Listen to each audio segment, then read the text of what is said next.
ओम शांति। आज है रात्रि क्लास 2 दिसंबर 1967 का।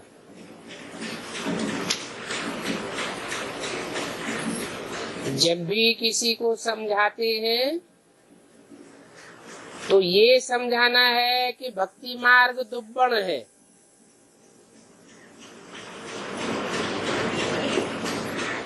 दुब्बण अर्थात दलदल।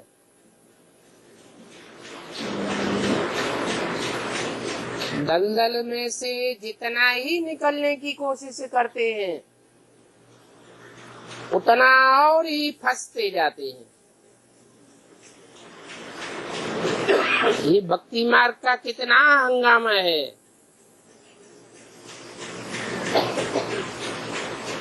ज्ञान में तो चुप रहना है,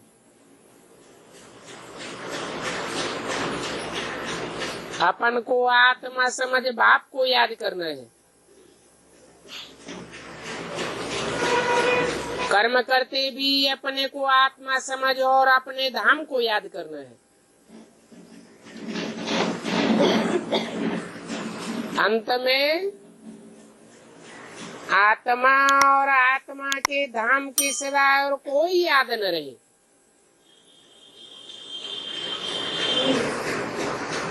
इन बातों को समझाने वाले बड़े अच्छे चाहिए।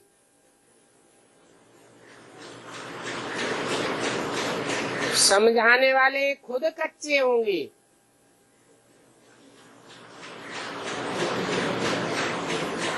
तो वो भी प्रजा बनेंगे।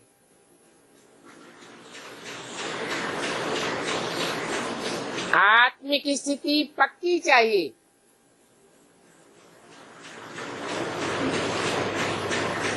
बिल्कुल देह और देह के संबंधों से नष्ट मोह।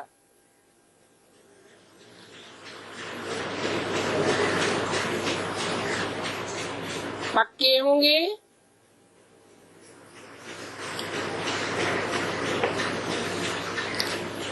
तो दूसरों को समझा सकेंगे।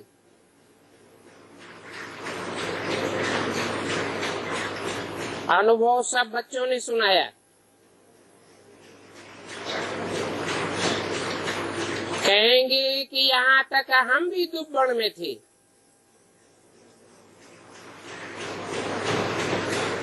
बाकी चोटी जाकर बची। अभी तुमको तो ब्राह्मण बन सबको दुब्बड़ से निकालना है।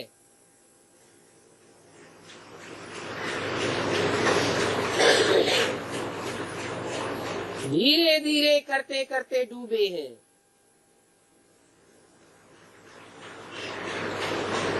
और निकालना तो झट हो जाता है।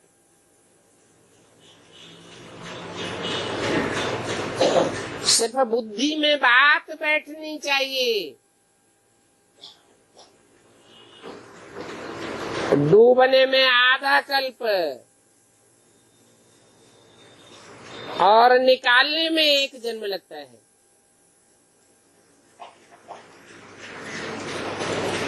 बच्चे समझते हैं कितना सहज निकलना होता है,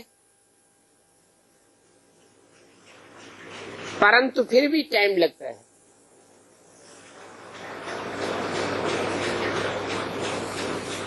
इतना लंबा टाइम क्यों लग जाता है?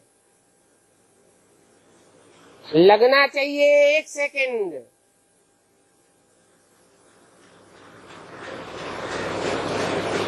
परंतु 1 जन्म लग जाता है। कोई कोई के संगम में 2-3 जन्म भी होते हैं।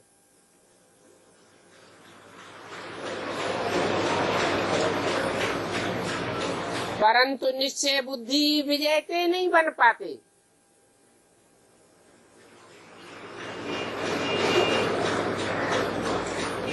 ब्रह्मा के लिए गाया हुआ है, राजा जनक के लिए गाया हुआ है, 1 सेकंड में जीवन मुक्ति। समर्थी की बात है ना।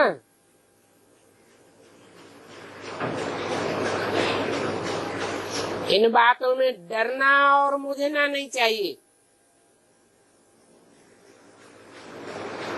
बहुत सहनशील बनना चाहिए। बाबा बहुतों को देखते हैं, मूड बहुत जल्दी बिगड़ जाता है। ऐसे मूड बिगाड़ने की आदत वाले कभी सुधरते नहीं है। थोड़ी थोड़ी बात पर फंक हो जाते हैं।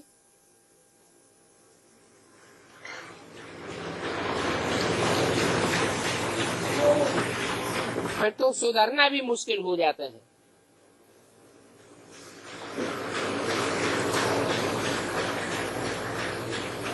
फिर कम पद पाए लेते हैं। नहीं तो बच्चों को अथाह खुशी होनी चाहिए।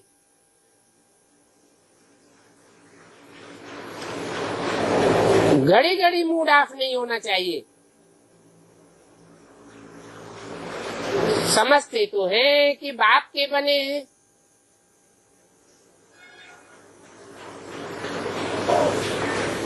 जिस बाप के बने हैं वो हमारा टीचर भी है और गुरु भी है। तीनों की मदद से हमको पार जाना है।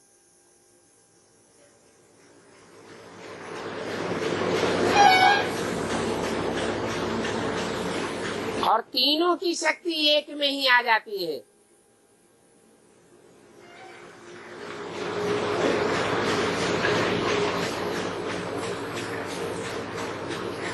उसे एक को पहचानना चाहिए,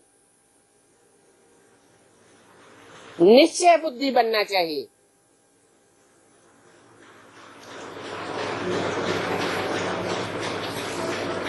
निश्चय उखड़ने और निश्चय बैठने का ही रोल है। माया घड़ी घड़ी निश्चय को उखाड़ देती है।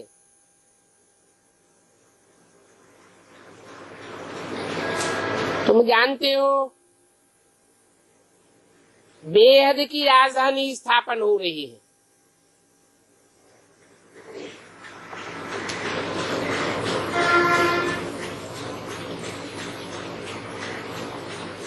बेहद की राजधानी किसे कहा जाता है? दुनिया की हिस्ट्री में जितने भी राजाएं और राजधानियां स्थापन हुई है वो सब हद के राजाएं हुए और हद की राजधानियां हैं। बेहद का बाप आकर के बेहद की राजधानी स्थापन करते हैं।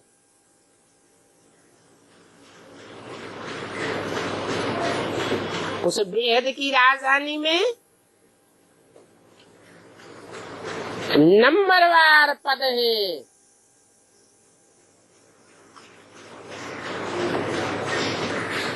पद पाने वाले ढेर के ढेर हैं। तो पद के लिए पुरुषार्थ करना चाहिए।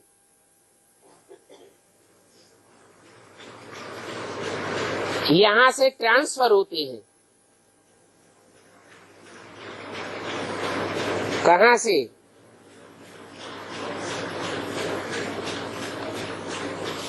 बेसिक नॉलेज से ट्रांसफर होते हैं। एडवांस पढ़ाई में जाते हैं,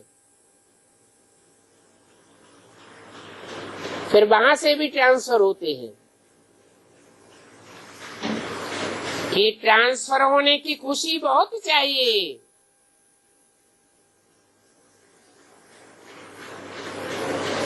बाबा भी रोज कहते हैं, बच्चों तुम पदमा पदम भाग्यशाली बनते हो।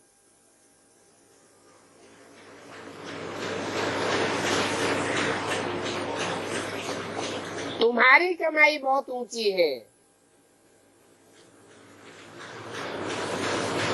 इनके लिए नहीं कहते कि ये पदमा पदम भाग्यशाली बनते हैं। इनके फॉलोअर्स के लिए भी नहीं कहते, तुम्हारे लिए कहते हैं कि तुम पदमा पदम भाग्यशाली बनते हो। ऊंच से ऊंच भगवान और ऊंच से ऊंच शिव बाबा को तुमने पहचाना है। ऊंच से ऊंच सौदागर है। इसलिए प्रदर्शनी में भी पहले पहले ये बताओ कि बाबा कहते हैं मुझे याद करो। इस याद से ही तुम पवित्र वन वर्षा पाए लेंगे।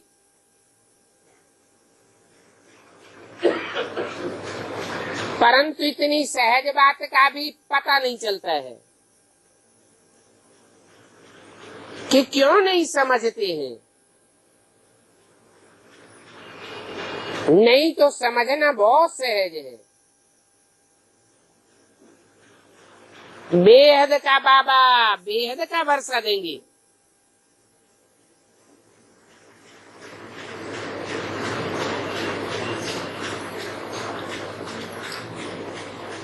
चौरासी जन्मों में हद के बाबा मिले।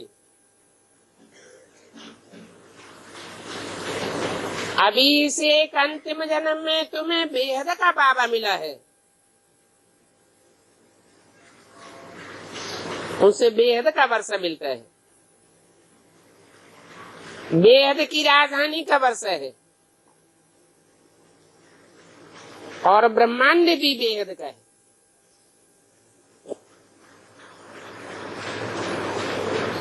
ये बातें समझाते समय चेहरे में खुशी होनी चाहिए, रमक आनी चाहिए।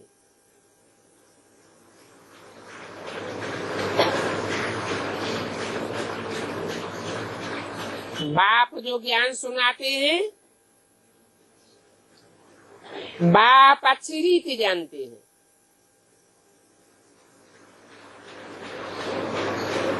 ब्राह्मण बच्चे ये भी जानते हैं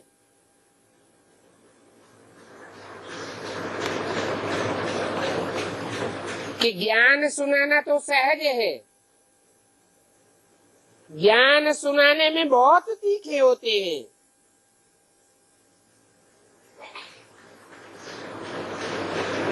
परंतु वो नशा नहीं रहता है, याद का नशा नहीं रहता। समझते हैं जो मिला सो अच्छा। बाप तो कहते हैं ये तो कल्प कल्प की बाजी है। थोड़े में खुश नहीं हो जाना चाहिए। अच्छा प्रजापद मिला तो सही,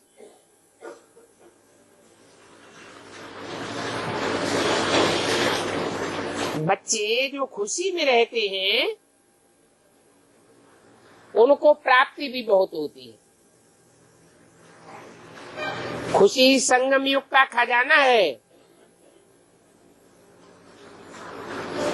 याद में रहने से खुशी बढ़ती है, औरों की सेवा करने का मेवा खुशी मिलती है। ये खुशी का खजाना गंवाना नहीं चाहिए। कलकत्ते में भी अच्छे अच्छे बच्चे हैं,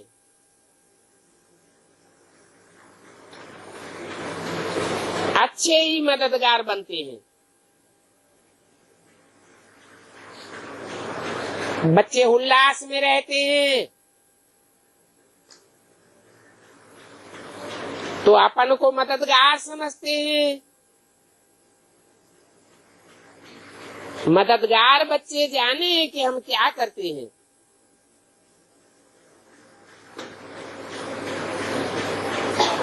जिनको मदद करते हैं वो भी जाने कि कौन क्या मदद करते हैं। सबको तो नहीं मालूम पड़ सकता। देने वाले भी खुश होते हैं कि हम बाबा को देते नहीं है परंतु हम लेते हैं।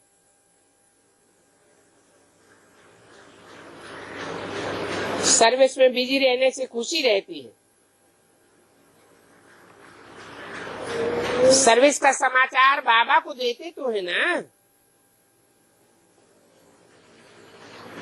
जहाँ कम सर्विस इतना लाभ नहीं निकलता है तो समझाया जाता है कि ऐसे ऐसे करो। ये कोई छोटी दुकान नहीं है।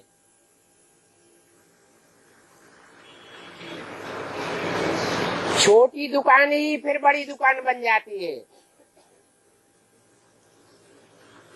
सेल्समैन का समाचार जाता है कौन अच्छी बिक्री करते हैं।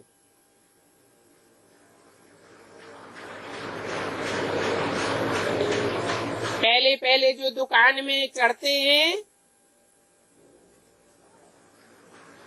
तो पहले हल्का काम सफाई आदि करने का जोर दिया जाता है। जो अच्छी बिक्री करते होंगे, अच्छा धंधा चलाते होंगे,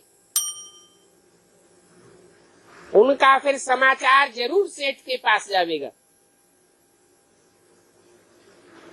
यहाँ भी ऐसे है।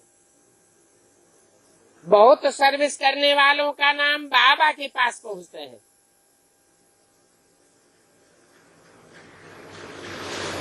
ये तो रूहानी मिलिट्री है। आज स्टूडेंट हैं, फिर मेजर, लेफ्टिनेंट आदि भी बनते हैं।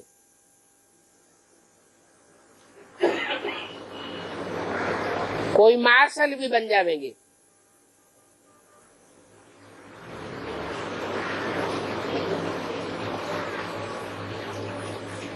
कोई समान पद वाले भागीदार भी बन जाएंगे। सेठ बनेंगे ना। ये अविनाशी ज्ञान रत्नों का व्यापार है।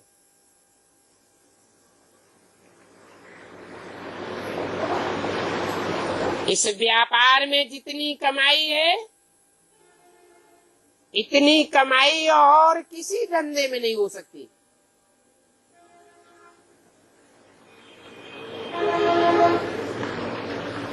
वो कमाई एक जन्म के लिए होती है।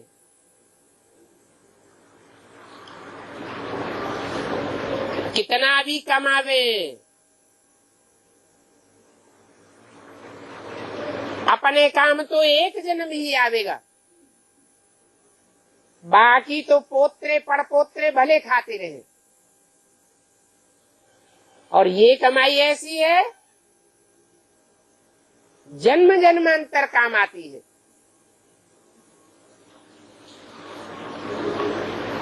इक्कीस जन्म की तो गारंटी है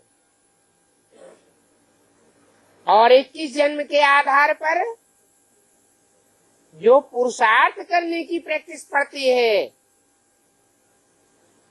वो 63 जन्म भी काम आती है। जो यहाँ तीखे पुरुषार्थी बनेंगे वो 63 जन्म भी तीखा पुरुषार्थ करते रहेंगे।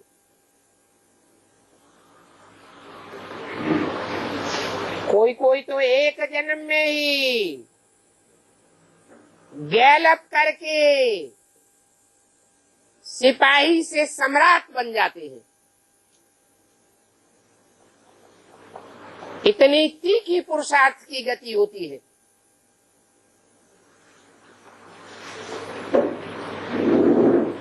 तो बाप समझाते हैं इस पढ़ाई में बहुत गैलप कर सकते हैं, बड़ी भारी कमाई है। तुम जानते हो जो अच्छी सर्विस करते हैं उनकी कमाई भी वैसे अच्छी होती है। सर्विस करने वाले को बाप बहुत प्यार करते हैं। सबसे बच्चों को ही बाप याद करेंगे, जो कुछ भी नहीं करते हैं उनका तो नाम भी दिल पर नहीं रहता।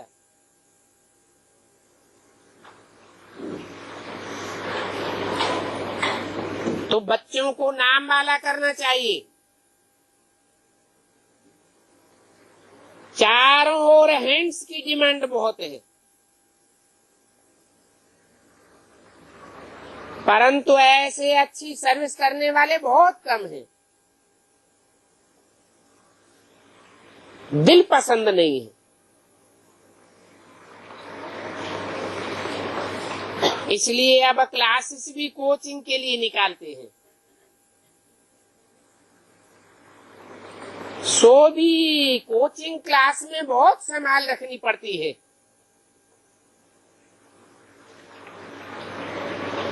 आज की दुनिया में गुंडेबाजी कितनी है। यहाँ भी ब्रह्मा कुमारियों के पीछे कीचक लग जाते हैं। अच्छे अच्छे बच्चों की बहुत संभाल चाहिए।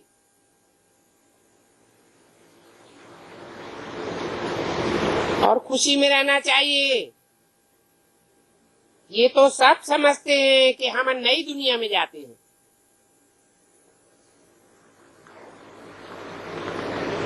दुनिया बदलती है तो बच्चों को मालूम पड़ता है कि हमारी दुनिया बदल रही है।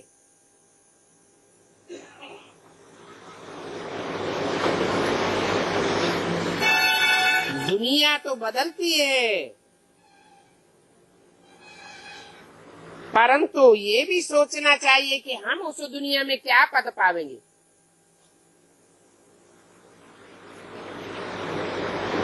पूंज पद के लिए यहाँ कोशिश कराई जाती है। हम अच्छा पुरुषार्थ करते हैं तो कल्प कल्प हमको अच्छा पद मिलेगा। ये बात सब बच्चे समझते हैं कि नई दुनिया में भी नंबरवार पुरुषार्थ अनुसार पद मिलता है। पुरुषार्थ नहीं होगा, पढ़ाई नहीं होगी तो कम पद मिलेगा।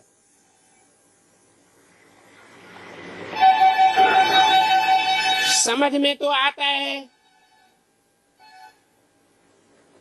कि सतयुग में रावण संप्रदाय तो होगा नहीं। ये तो कलयुग की दुनिया में रावण संप्रदाय है। तो एग्जाम में भी कहीं कहीं ऐसा होता है कि नकल करने वाले आगे बढ़ जाते हैं, रिश्वत देने वाले आगे बढ़ जाते हैं। नई दुनिया में तो ऐसा कुछ भी नहीं होना है। वहां तो सुखी ही सुख होगा,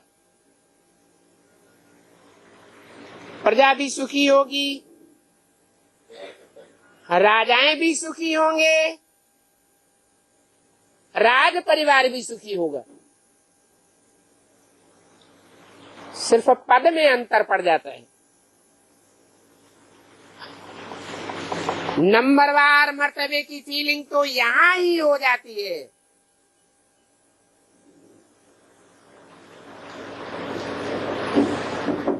पांच 12 67 की वाणी का दूसरा पेज। सब बच्चों को फीलिंग आवेगी कि नई दुनिया रूपी संगठन में हमारा क्या पद बनने वाला है।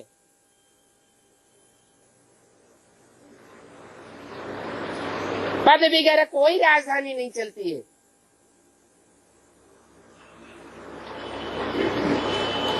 जिनको ऊंच मर्तबा मिलता है उनको खुशी उमंग उत्साह बढ़ता जाता है। उनकी आमदनी बहुत अच्छी होती है।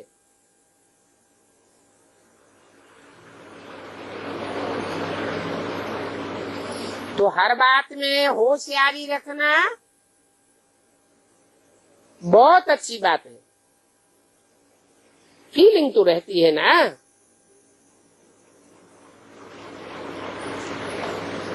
सुख की भी अच्छी फीलिंग आवेगी,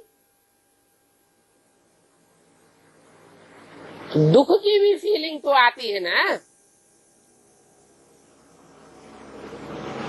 बाप तो कहेंगे पुरुषार्थ करो, ऊंच पद पाओ, तो जरूर किस खुशी की फीलिंग रहेगी। यहाँ संगम युग में खुशी की फीलिंग जन्म जन्मांतर की प्राप्ति कराती है। बाकी ये ड्रामा तो पहले से ही बना हुआ है। इसके लिए कहते हैं बनी बनाई बन रही, अब कछु बननी नहीं। बाप कहते हैं तुमको ज्ञान का तीसरा नेत्र दिया है याद करने के लिए।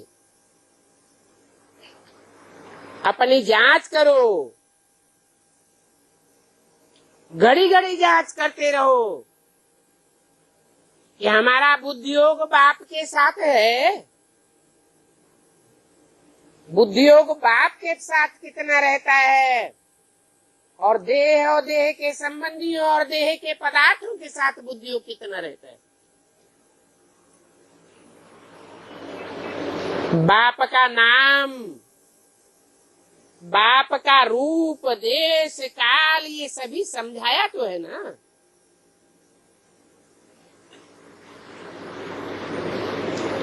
समझ को तीसरा नेत्र कहा जाता है।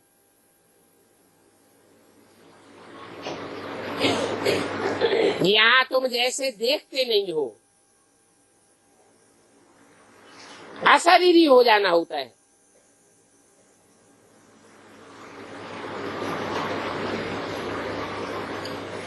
बल बाबा की तरफ देखते हो,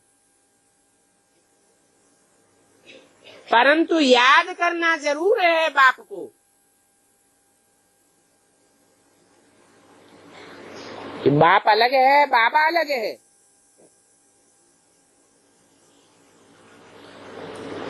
यह बेसिक नॉलेज की बात है।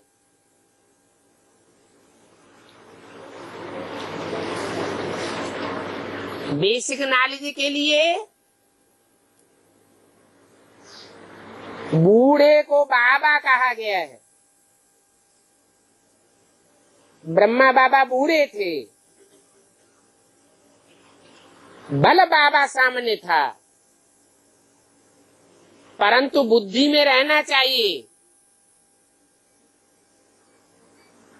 कि हमें बाप को याद करना है। बाप भी तुम बच्चों को देखते हैं। बाप की याद को भूलना नहीं है। और बाप ऊंच पद पाने के लिए समझाते हैं। ऐसे न हो कि बुद्धि बैठे बैठे कहीं और चली जाए।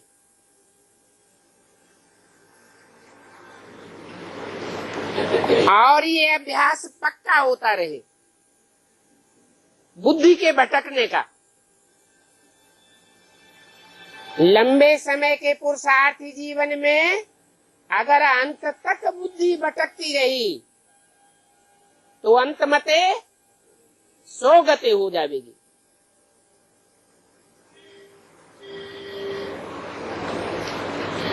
इसके लिए अपन को पक्का पक्का आत्मा समझो। अमृत वेले पक्का फाउंडेशन डालना चाहिए। उस डायरेक्शन पर कम चलते हैं।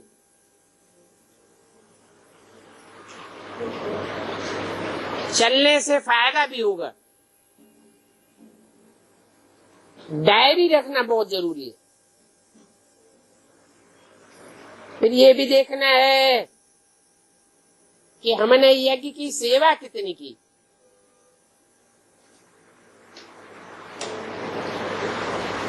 हिसाब निकालेंगे तो आप ही लज्जा आवेगी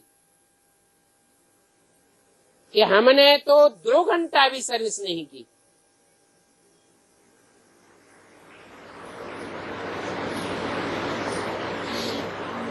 जैसे वो गवर्नमेंट होती है,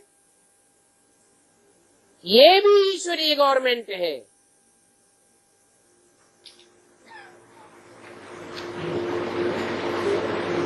उस गवर्नमेंट की कोई 8 घंटा सर्विस करते हैं।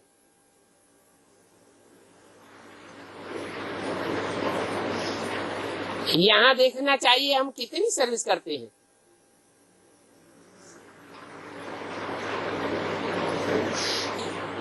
पोता में लिखते रहेंगे तो बुद्धि में आवेगा।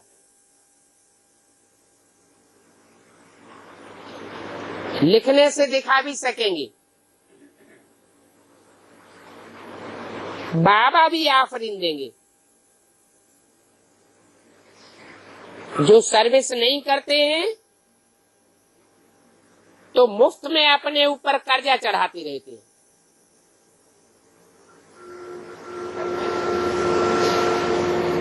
उनका फिर पद बहुत कम हो जाता है। फिर वो कर्जा भरना पड़ता है।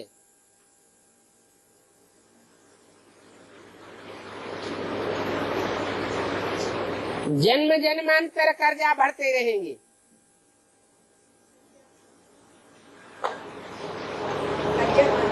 नीच कर्जा मना लोन लिया जाता है ना,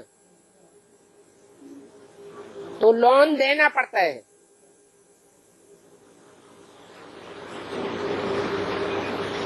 यहाँ एक जन्म की बात नहीं है।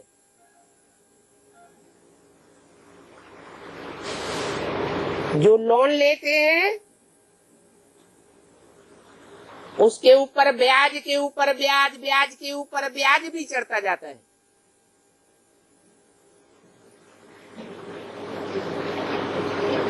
अगर इसी जन्म में लोन भरपाई नहीं किया तो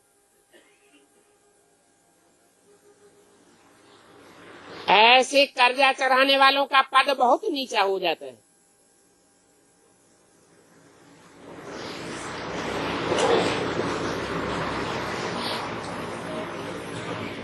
यज्ञ में सर्विस नहीं की,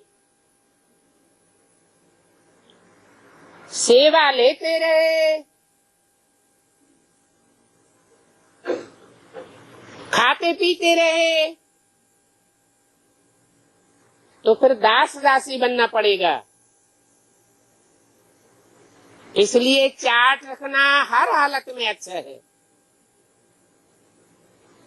नहीं तो दिल खावेगी कि हमने कितना टाइम वेस्ट किया। बाप तो तुम बच्चों को युक्तियां बतलाते रहते हैं।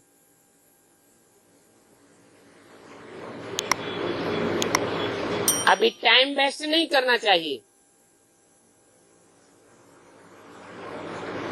बाप को बच्चों के लिए रात दिन ख्यालात चलता रहता है।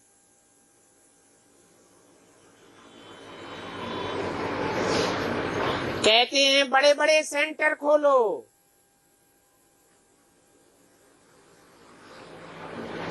छोटे छोटे नहीं।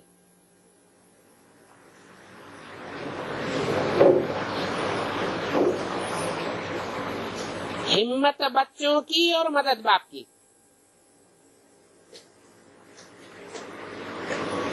इस यज्ञ का नाम ही है राजस्वमेघ। अपनी अपनी राजाई के लिए तुम ये यज्ञ रचते हो। आत्मा रूपी घोड़े को स्वाहा करते हो। ये मन रूपी घोड़ा है। मन देह और देह के संबंधियों और देह के पदार्थों की तरफ खींचने वाला है। इसको कंट्रोल करना है। विश्व कल्याणकारी बाप का विश्व कल्याणकारी बच्चा बनना है। इसलिए नाम रखा है राजस्वमेध।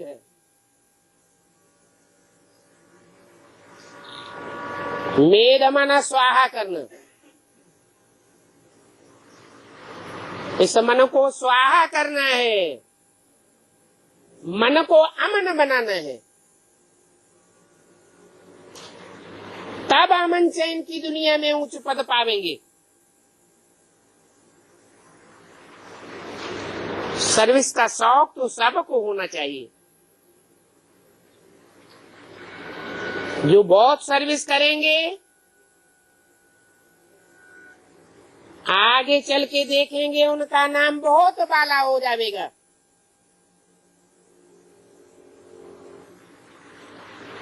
बाप समझाते हैं कि तुम स्टूडेंट तो हो ही, रजिस्टर रखने से तुमको मालूम पड़ जाएगा कि हम कितना टाइम वेस्ट करते हैं। डायरी में नोट करने से बहुत पता पड़ेगा। अपनी उन्नति करनी चाहिए। तुम्हारी डायरी ही शो करेगी, क्योंकि ये तो यज्ञ है ना। बहुत बच्चे हैं जो पूरा समझते नहीं है। बाप तो चाहेंगे कि ये बच्ची भी ऊंच पद पावे। टीचर तो कहेंगे हमारे बहुत बच्चे, बहुत स्टूडेंट पास हो जावे। ये तो ड्रामा में पहले से ही नूद है। अपने चार्ट से पता पड़ेगा कि हम सारा दिन क्या क्या करते हैं। ये ख्याल में आना चाहिए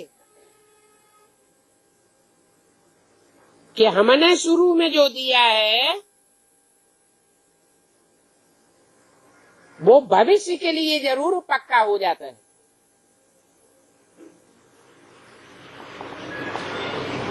जैसे खेती करते हैं,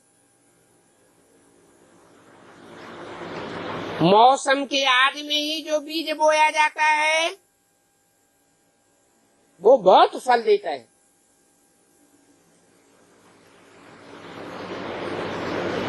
तो भविष्य क्या बन जाता है ये भी देखना चाहिए कि शुरू में तो हमने किया, परंतु अभी क्या करते हैं। क्योंकि जो दिया है शुरू में वो खाते भी तो रहते हैं ना।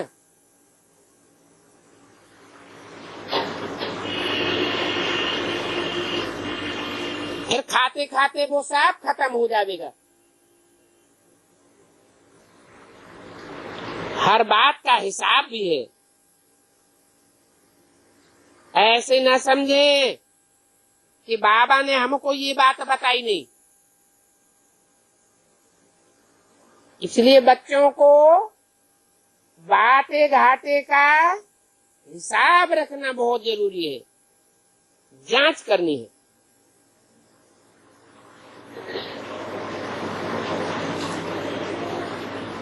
यहाँ तो बाप तुम बच्चों को बैठ सुनाते हैं। पहले पहले तो नजदीक में ये सुनते हैं,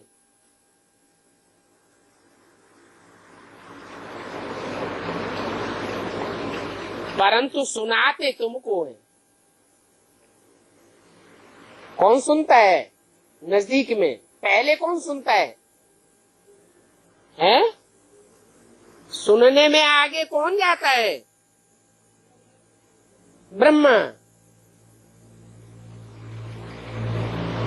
ब्रह्मा और ब्रह्मा के फॉलोअर्स सुनने सुनाने में बहुत तीखे आगे जाते हैं।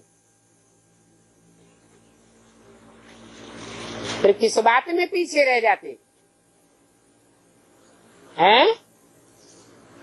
समझने और समझाने में पीछे रह जाते हैं।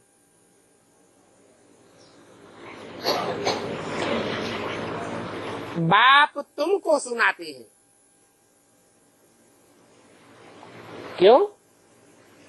ब्रह्मा को और ब्रह्मा के फॉलोअर्स को नहीं सुनाते।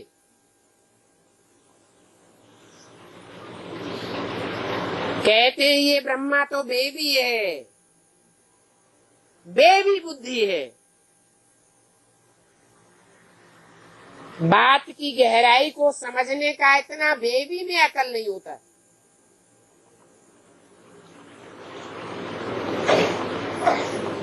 तुम बच्चे बुद्धिमान बाप के बुद्धिमान बच्चे हो।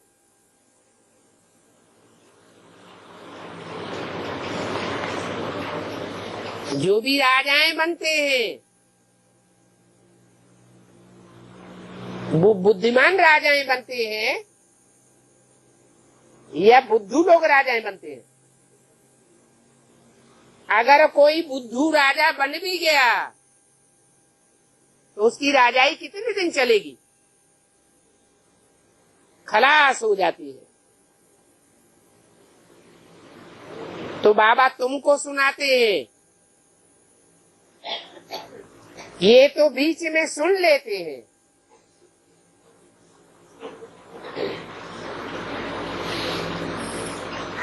ये सिर्फ सुनते हैं।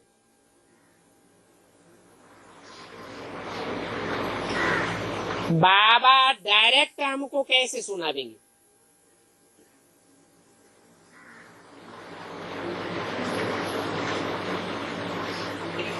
तुमको सुना देंगे तो हम भी सुनेंगे।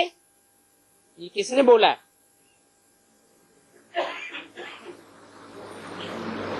है?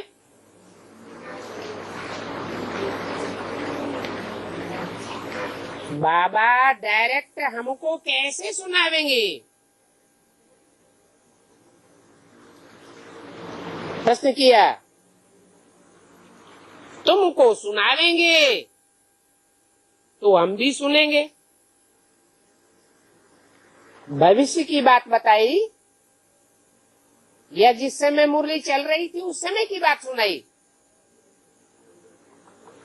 है? भविष्य के लिए इशारा दिया। हम अकेले को कैसे सुनावेंगे?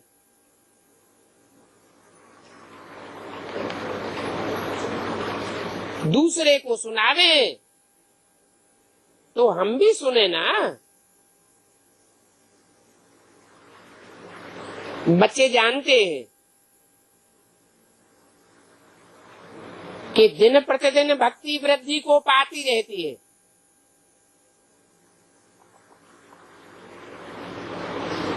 बाप ज्ञान का सागर आया हुआ है तो ज्ञान वृद्धि को पाना चाहिए या भक्ति वृद्धि को पानी चाहिए?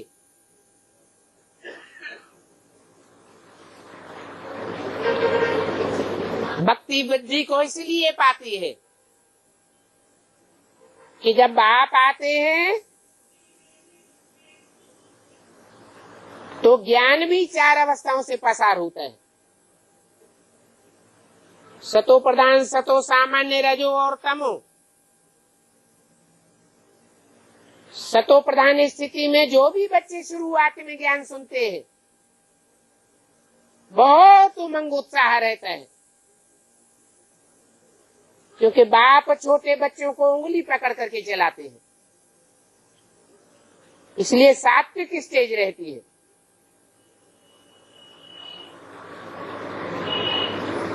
बाद में धीरे धीरे उंगली छोड़ते जाते हैं और बच्चे आपस में एक दूसरे के साथ हिलकते जाते हैं। होते होते बाप से कनेक्शन कट होता जाता है।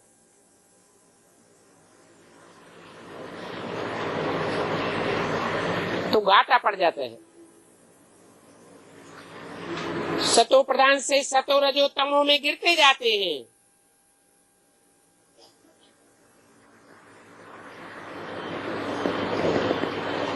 बुद्धियोग अनेकों की तरफ लग जाने से व्यभिचारी बन जाते हैं। यहाँ संगम युग में होती है याद, और भक्ति मार्ग में याद नहीं करते हैं। क्या करते हैं? भक्ति करते हैं।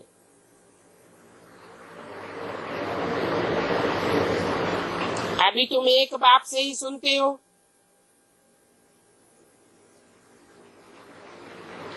ये है व्यभिचारी याद।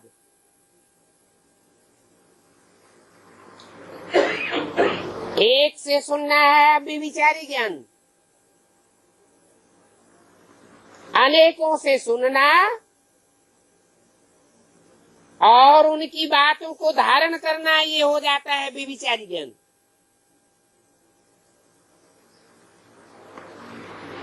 बाप तो आत्माओं को समझाते हैं,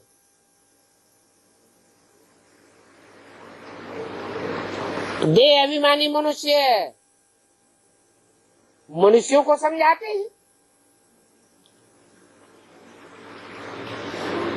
तुम्हारी आत्मा आर्गन्स द्वारा सुनती है, और आत्मा ही एक शरीर छोड़ करके दूसरा लेती है। 84 जन्मों का हिसाब भी तुमको समझाया है। जो अच्छे अच्छे पुरुषार्थी होंगे, जिन्होंने 63 जन्म भी अच्छा अच्छा पुरुषार्थ किया होगा, सतो प्रधान भक्ति की होगी, ज्यादा भक्ति की होगी, वो पहले पहले आवेंगे। कहाँ आवेंगे? पहले पहले बाप के पास पहले पहले आवेंगे। पहले पहले अभी विचारी ज्ञान सुनेंगे। सारा मदार पुरुषार्थ पर है।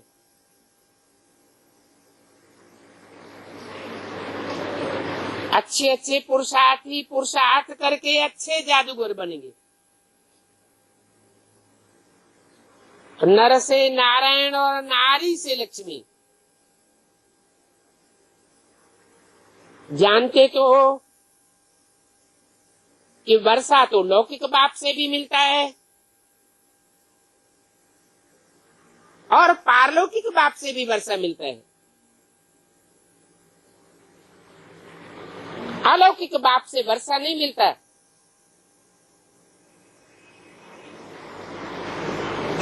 इनके द्वारा पारलौकिक से मिलता है। इनके द्वारा, ये नहीं कहा इसके द्वारा। क्या कहा? इनके द्वारा। इनके माना राम और कृष्ण दोनों ही आत्माएं एक ही शरीर में प्रवेश करके जब पाठ बजाती है, तो उनके लिए बोला है इनके द्वारा पारलौकिक से वर्षा मिलता है।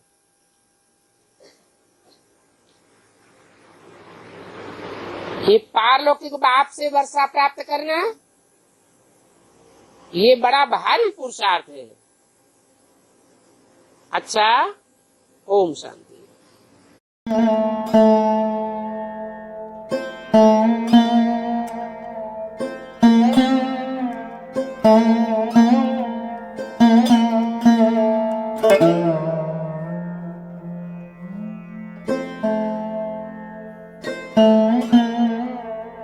है।